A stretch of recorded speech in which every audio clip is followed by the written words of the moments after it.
On the morning of August 1st, 1966, shots ring out from the observation deck of the clock tower on the University of Texas campus. It marks the infamous beginning of the modern era of mass shootings in America. I'm Sarah Ferris, true crime podcaster. And I'm Katherine Schweit, the former head of the FBI's active shooter program. And you're listening to Stop the Killing.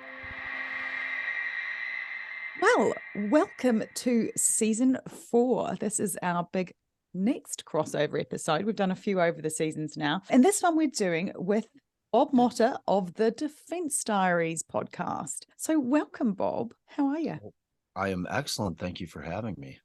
Now, I was going to say, we first met in Las Vegas Crime Con, and the thing that I really stored away in my mind was your podcast and my podcast had one thing in common, and that was we both had a personal connection to the first story that we did. But yours is absolutely crazy, your first connection. So do you want to just tell us about the 21st birthday present that you got from your dad? And by the way, I actually listened to Conning the Con on my flight back from Vegas. I started it. So I binged it and I loved it. I thought it was great. Nice. Your Nice. sister's story was unbelievable.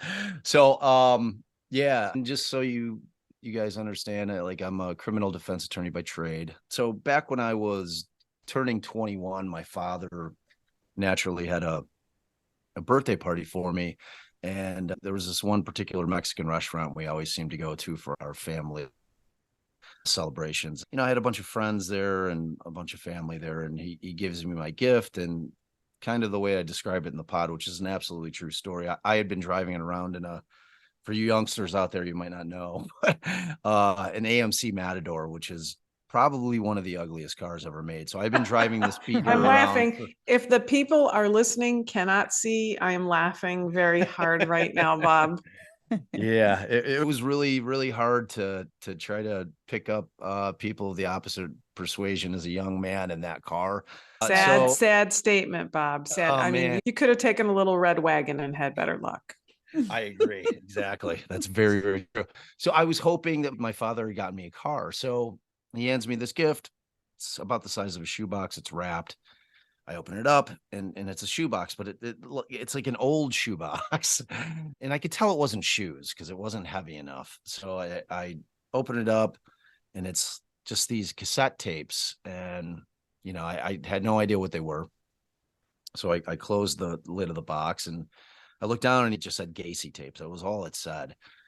And, you know, obviously I was well aware of my father represented John Wayne Gacy back in 1978. And, you know, so he took me aside. He said, look, these are all my taped interviews with John Wayne Gacy that I did in preparation of trial. And they're the only ones on the planet. They're historic in that sense. And, you know, I wanted to give them to you. They're part of what my legacy is on this planet.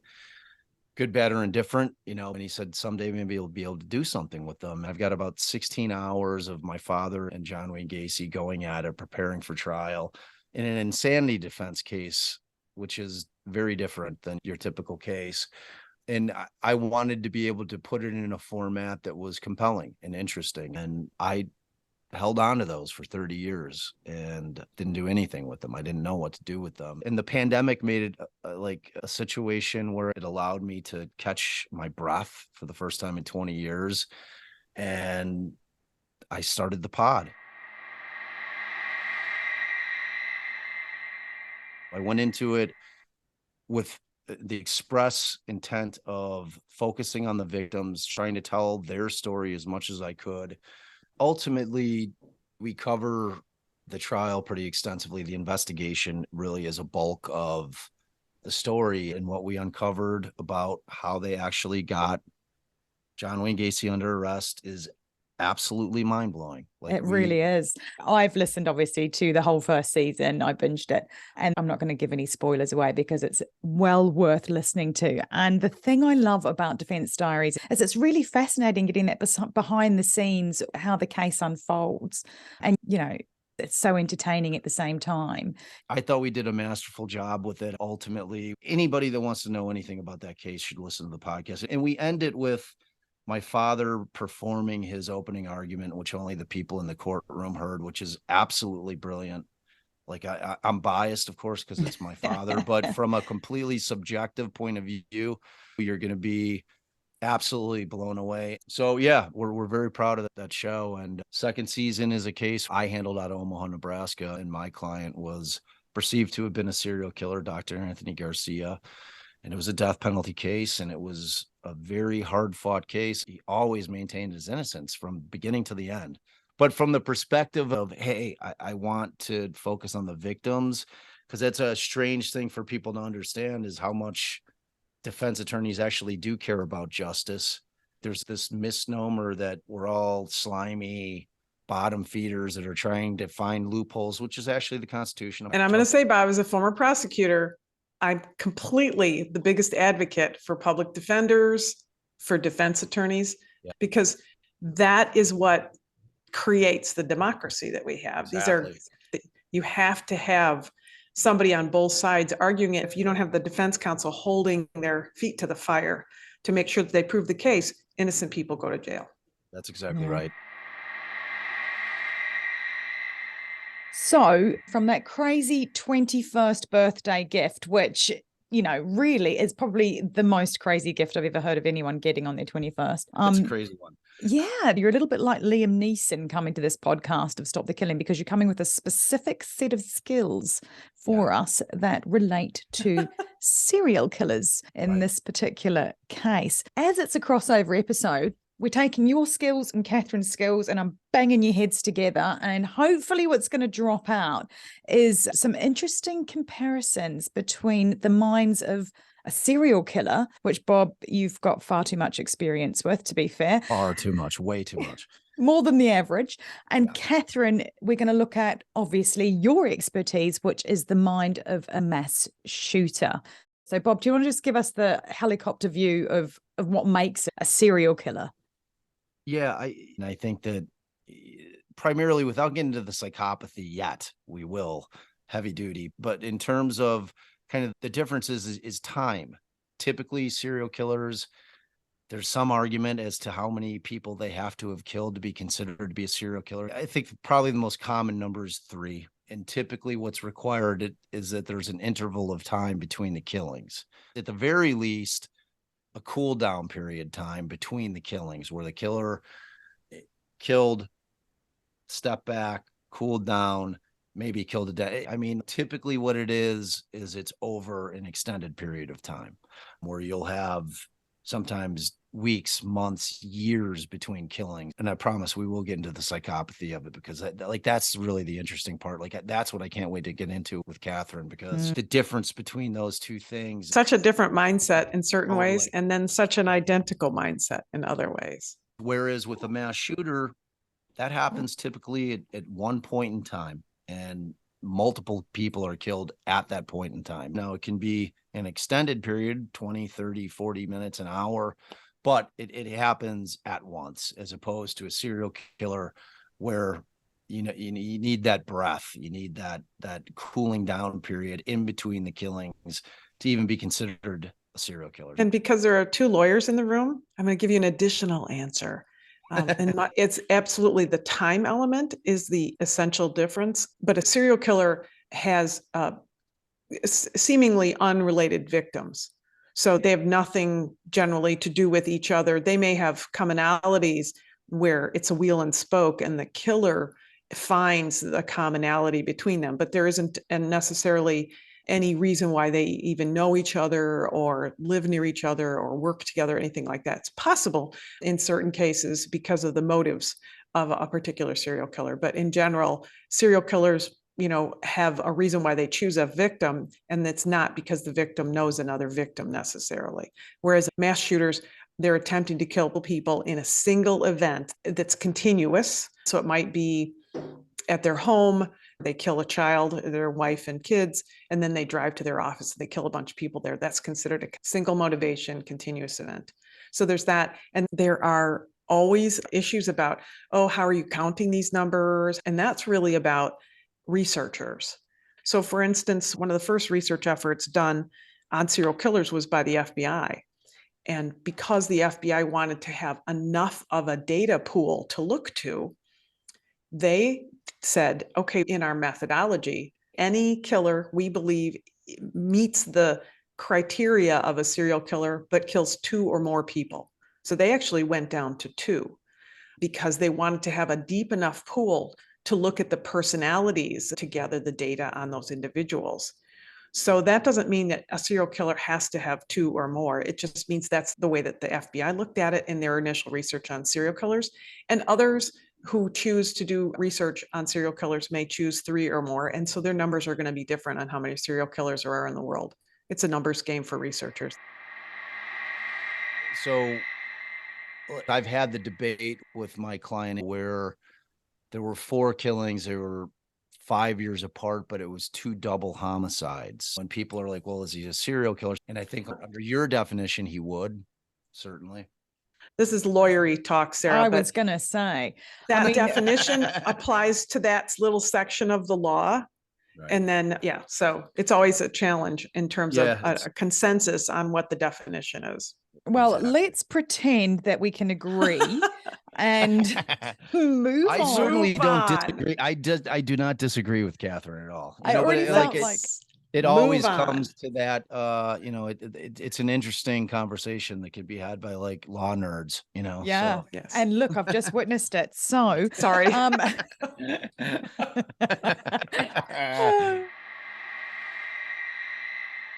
Bob, how would you define the personality of your average serial killer? It's a very broad question. It is. I think that there's a common theme that runs through many of these serial killers. I don't think that there's a neat package that any of them could be fit into, but I think that there's typically a sensation-seeking element. One thing that is always prevalent is that there's just an absolute lack of remorse or guilt as to what they've done. That is just that particular trait in particular. That's the really, narcissism that comes out. Yeah, I think serial killers have that narcissism that mass shooters may or may not have. Absolutely. So, but that trait seems to be prevalent in all of them. No remorse on any serial killers that you've ever come across. Not that I've come across or any that I've researched. I mean, they all they just talk about killing people, like taking out the trash. It's stunning is like an empath myself. The concept of trying to wrap my mind around being able to do that, let alone like to take another's life, but then to talk about it in such a casual manner as if there just wasn't a human life that was snuffed out is like I can't even honestly wrap my mind around it. But so you get the lack of remorse or guilt. You've got just this impulsivity. There's a need for control. Some of them control freaks, and then almost all of them will have some predatory behavior. I mean, like they are hunters. Gacy was an absolute great white shark apex predator. The man was never not in a position where he was trying to get a victim set up to where he could do what he was compulsed to do. Well, and if you compare that, when you talk about somebody who's a predator and impulsive and controlling and apex predator, and then we look at somebody who is a mass killer, they're almost the antithesis of that. In many instances, the motivations may be different, but their history tells us that they are often the weakest link, where a serial killer is narcissistic and very self-focused. The self-focus for a mass shooter is somebody who believes they're a failure, who believes that the world has failed them, that their boss has failed them, their spouse has failed them. They have been inconsistent in what their terms of successes are because of others around them, and they're grasping to control their world.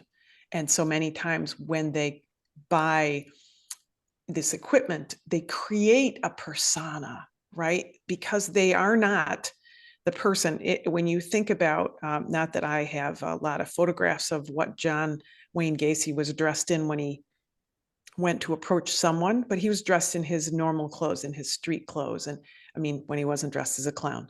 And so, he was himself when he went after somebody, even though he had that whole other track running in his head of control and manipulation. Oftentimes we see these mass killers they are literally reinventing even what they look like. They take photographs of themselves holding weapons to show themselves in the mirror how cool they look. They shave their hair, or they get tattoos, or change their clothes. They put on what they think somebody is going to wear if they're a badass killer. So black pants and black boots and a black shirt. So they create a whole different person. Actually, the person they are is not the person they like. And I think that's very different than a serial killer. I think that there's that kind of that aspect of, mass shooters tend to like gravitate more towards the loner type description, whereas serial killers, if you look at them as a whole, are not that. Like, they are very much integrated into normal society. It's their ability to be able to blend in so seamlessly with normal society is what makes them so terrifying. You know what, Bob? Mythbuster here. Mass shooters are not loners either. I mean, people believe that, but they in fact are very integrated. 80% of them have strong social in-person relationships, marriages, work, and everything. But the difference maybe is that they don't feel comfortable in the world they're in. They don't feel like they're part of that world. So in some ways, in their mind, maybe they're loners. There are self-isolators. Like, for example, one of the Columbine killers, he had gone to the prom 2 days earlier. I mean, these kids are not isolated, but they create an image that then is perpetuated in media. They create this image of this sole loner person who can't do things. Now, that doesn't mean that there aren't individuals who have done this. The Columbine killers by far have the most ridiculous myths identified with their personalities that are so inaccurate. But beyond that, the shooters in places like Parkland, Sandy Hook, those are a minority of shootings. When we talk about mass shooters, more than 50% of them are in places of business, and the average age is 35 years old. Yeah. So most of our shooters are those older shooters, but there are celebrated younger ones who self-isolate and reject. And it's clear when they go back and piece together that those very celebrated horrible shootings at schools, which we've had a handful of, are individuals who create this myth of who they think they want to be, and they get more and more self-isolated. And once they get themselves to a completely isolated position, then they cause a mass killing, which is unfortunate. The thing that seems to be striking me is that we talk about the serial killers and that psychopathic trait, and the fact that they will hide in plain sight. So they are trying to conform. They control the situation in a way that makes them look like they are getting on with everyday life. Where from the mass shooting cases that we've covered, that doesn't seem to be the case. The control is different. They can't keep a lid on the anger and haven't got that predatory, sorry, not the predatory, but the psychological mask is what I've heard it termed as before from a psychologist on Conning the Con, where they reflect back to you what you want to see. Am I right in saying, Catherine, that these mass shooters don't seem to have that piece of the puzzle in their makeup? Yeah, I love what you just did, comparing your Conning the Con, which is a fantastic podcast, because you talk to somebody there who says, I want to con these people, so I am going to lure them in and create a person that they want to like and trust, which is in so many ways just exactly what a serial killer does. But Bob, I just wanted to translate for you. When she says predatory, how did you say that? Predatory. Was that right? Predatory? Predatory. Well, predatory. So Bob, that's predatory. I mean, just wanted to help you out with the translation there. We always joke that we need a podcast with subtitles, which just would not work. Yeah, so predatory. It sounds lovely though. Thank you. I mean, proper English just sounds better. It does. Well, I don't have any smarter. Sounds that's true. So definitely there's a similarity there that you and Bob can both speak to about your subjects, as we call them in the law world, your bad guys who are predatory, and they lure in their victims, where we don't see that at all in mass killers. Right. What is there any actual commonalities that you see in the personalities between both of them? We've talked a lot about the differences, that difference in control. Do they all lack that remorse? I don't think that mass shooters do, because I think mass shooters are becoming a completely different person in order to commit their crime. Bob, do you think that's true compared to serial killers? Yes, I do. It's like a unicorn to find a serial killer who shows remorse sometimes even after 30, 40 years of reflecting. Mm-hmm. It doesn't happen. It's like that particular feature in their mind is not present, and there's no amount of time is going to make them start reflecting like, wow, like anything that any of them say after the fact is just so disingenuous. If it's anything that they may say in terms of having regret or remorse, is just not genuine. I completely agree. It's disingenuous. And that's what's fascinating about your podcast and the tapes that you have with interviews with Gacy before, because we know that after somebody is convicted, they say anything they want to say, and it doesn't matter. And they make up lies or they say something, because if you are stuck in jail for the rest of your life, how often would you want somebody to come and break up your day in your cell by pulling you into a room and interviewing you? And how long would you keep them in there to chat? Every day? In the federal system, we routinely concur in declining interviews. There really are not jailhouse interviews that are done on federal prisoners. Right. And I think that's one of the reasons why. They're just looking for an opportunity to get away from the lunch table with the metal trays. They just want to say whatever they can say to keep themselves in the news, because so many of them, especially somebody like a serial killer, once they're found out, they are famous and they love that.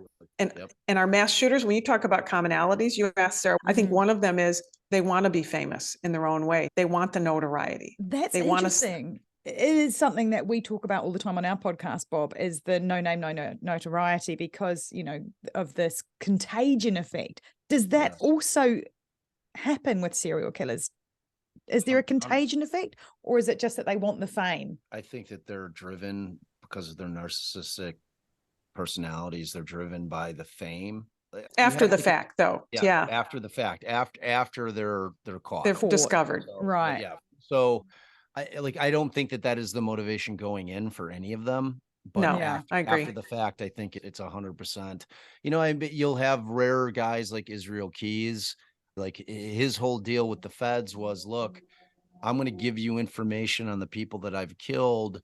However, what I want is two things. I want my execution date post haste. I want it immediately. I'm not going to trial. I'm not appealing. I want to be executed. But the main agreement, like with the feds, is that they would not put anything out to the press that they had caught him or that he existed, which is why no one heard of Israel Keys. Like the feds had held up that end of the bargain. But you know what? So Bob, I know why the feds agree to stuff like that, because I was a Fed. Yeah, for the purposes of trying to find the victims. Like that was 100% the motivation of the feds. Right. They wanted to try to give some relief to these families. Like a large part of me thinks that Israel Keys was completely full of crap. He just makes up stuff. Yeah, I think that's that. I want to be famous, and serial killers want to be famous after the fact, and mass shooters want to be famous before the fact. Yes. Right. That's the nutshell of it right there. You asked about similarities, Sarah, and I think that I was pawing through my mushy brain and thinking about the kind of things that Bob talks about in his fantastic podcast. And one of the similarities is, I think, there's really no profile of an individual. That's the most important thing. Anybody around you could be a serial killer. Anybody around you could be a mass killer. Chills down my spine. Yeah, you're welcome. There you go. Although, of course, we know most mass killers are male. And I think that higher percentage of serial killers are male. And also their motivations are different. Let's dig into that, because there are quite different motivations. Let's talk about the serial killer's motivations, Bob. Why? They vary. So, Bob, riddle me this. So we have mass killers who want to be famous. Do you have serial killers who want to be famous? I don't think going into it, No, I don't think that anyone that we would term as a serial killer goes into it with the intent of, I mean, like maybe Son of Sam did. You know, maybe there's a few of them, maybe the Zodiac. Like, I mean, there's certainly killers out there that toy and play cat and mouse. Or maybe we create that story after the fact as we piece it together. So exactly. We have mass shooters who have interpersonal problems with their spouses and their domestic partners. Yep. And that creates anger. And this kind of anger spills over into their relationships with their friends and family. And it makes them feel that they're not part of their community. Do you see that with serial killers? Not as much. Like, you really don't. In particular with Gacy. I mean, for folks our age, and especially you and I, Catherine, as being, you know, in the United States, he was like Norm from Cheers. Like, he would walk into... It's a good description. It really was. Like, he would walk into the local bars and everyone would say, John, the guy was a Democratic precinct captain. He's a regular guy. He was a regular guy. Now, like Anthony Garcia, the case I handled out of Omaha, he was different. He was a more withdrawn person and did not play well with others, like professionally. You know, he was a doctor.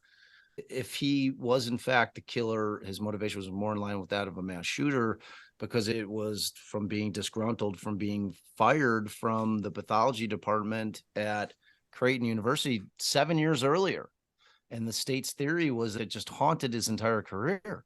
That every time that he would try to get licensed in a different state, they said, well, you know, you were fired from your residency for acting unprofessionally, you know, so that finally just kept following him and following him and following him to the point where it became his number one thing in life to exact revenge on those that had wronged him. His motivation was different if he's the guy, you know, that the length of time is what I had the hardest time kind of wrapping my mind around in terms of defending him, because he didn't fit what we typically know as kind of the MOs of a serial killer. You know what I mean? So it was like, it was different. It was unusual, but for the most part, my answer would be no. I mean, I think that there's always going to be exceptions. Like, I'm sure you'll be able to name a couple of guys that revenge or just being disgruntled, whether it be soldiers, you know, maybe the DC sniper. For the most part, it depends on whether their motivation was sexual in nature. It depends on what their motivation to start killing is, you know? So that leads me to my last question of comparison. So we have mass killers, mass shooters who fit into the categories of incels and others who are sexually frustrated. They feel that the world of women have rejected them and they're going to exact their revenge by going to some location and shooting as many people as they can randomly. Do you have people like that in your serial killer world? Oh, for certain. Yeah. When you've got the killers that tend to focus on female victims and want that control and dominion over female victims, I think that that's born out of exactly what you're talking about. I think that that's born out of rejection. So yes, as far as that goes, absolutely. I would say that majority of the killers that have focused on women have a real misogynistic view of women that could go back as early as to, you know, my mommy didn't love me type situations, and then progressed from there after years and years of being rejected. So yeah, I think that is definitely a crossover for sure. The word that really jumped out to me, Bob, that you used there, that I think might be one of the maybe differences, is compulsion. Do we see compulsion in mass shooters at all? Or is it more of a build, like a boiling pot on the stove? Mass shooters are a boiling pot. They may be by their own choice, but I don't think any of the hundreds of cases that I've researched and worked on myself have ever fallen squarely into the, I'm just a compulsive person and I can't help myself, except for those handful of people who truly have very serious mental health diagnoses, psychopaths. And that's a very rare circumstance in terms of the types of killers that we deal with in mass shootings. Yeah. You know, with respect to serial killers, like, no one can tell me that there's not a compulsion there. And when I was getting into the Gacy thing, and remember, I grew up with my father having defended one of the most horrific human beings to ever walk the planet. So I had to try to answer the question that people would ask me all the time, which is, how could your father defend that person? And I like, my first line of defense to that was always, well, I need you to understand that the defense was not that Gacy did not commit the murders. It was that he was insane. And it's an important question. Okay. And it's a big delineation between the two. It's one thing to go in there and say, oh, well, I didn't do it. It's another to say, well, I did it. And by operation of law, now we're arguing that he was compulsed, that he did not have the ability to conform his behavior to the law. That's what the insanity defense is. And it's vastly different. So like, that was always the way I would deflect people in terms of saying, that's how. Bob, do you think it's fair to say that a lot of times serial killers would, if we got a true answer out of them, and a true answer out of a mass shooter, which both of those are rare anyway, but a serial killer often would say, I can't help myself, where a mass shooter would say, they made me do it. He drove me to it. They drove me to it. I don't think that the serial killers are focused on their victims as much as the victims causing it. The victims are just the operation. Yeah, Gacy did that exact thing. He was a victim blamer. And when we get to the clips, the second clip that I wanted you guys to hear was so fascinating to me because he does exactly that. Like, so Gacy ends up really only confessing to 5 killings out of the 33 that have been attributed to him.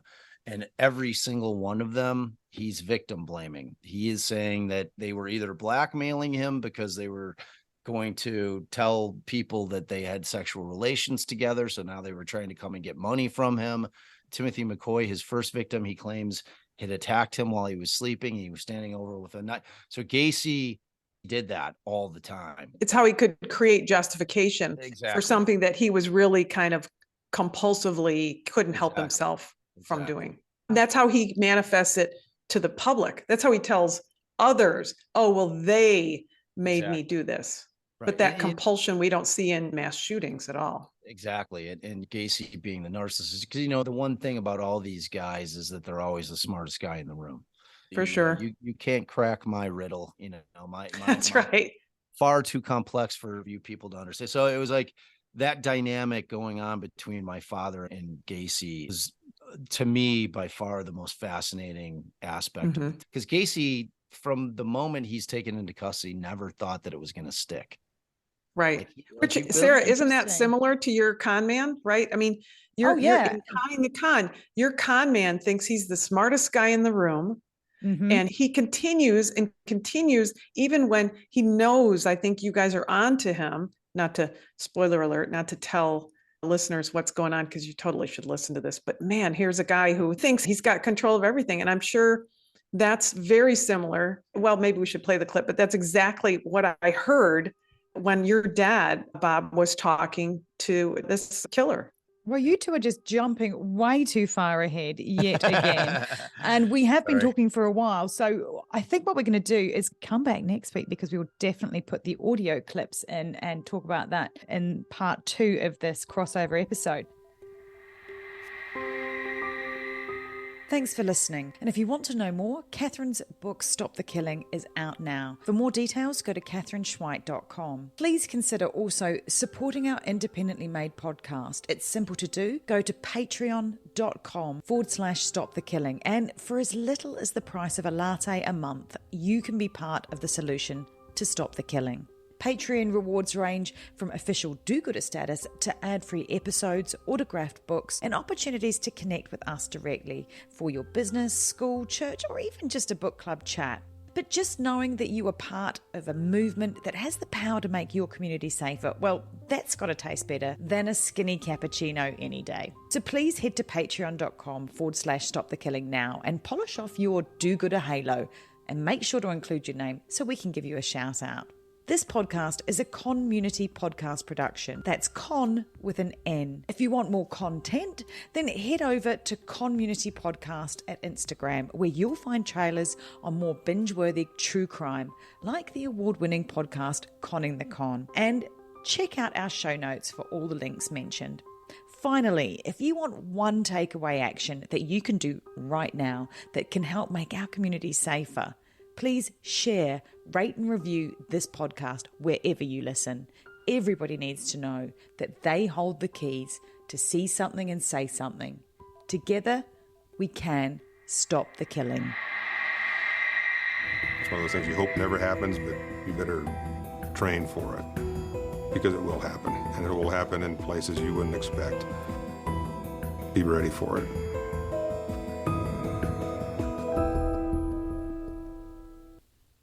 Hi listeners, there's been a few references to Conning the Con podcast in today's episode, so here is a little taste of Conning the Con, and you can always find links to the CONmunity Podcast Productions in the show notes.